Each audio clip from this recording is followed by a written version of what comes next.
So I had a buyer, a couple weeks ago, who had a qualification. It was for credit, I think, credit pre-qualification. And I told him we're not going to be able to do a strong offer with that. No. So I called the bank, and the bank is a very popular bank, and they said they do not do pre-approvals anymore, which They I would know. do pre-quals.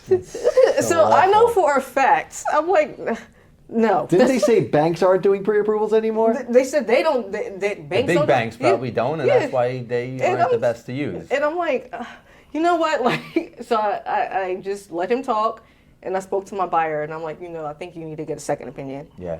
I gave him your information. I gave him John's information. And I'm like, call somebody else. The reason why this story is important, and we know this being in the business for so long, is your offer as a buyer, it's not just about price and down payment. It's about the overall strength of your offer.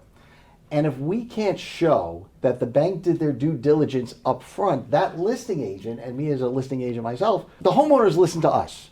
They always want our advice, which offer should we take? And with our knowledge, we're going to say, this offer is good, this offer is good, these are all good with the numbers, but this one's really strong, this one's okay, and this one's really weak as far as the whole picture.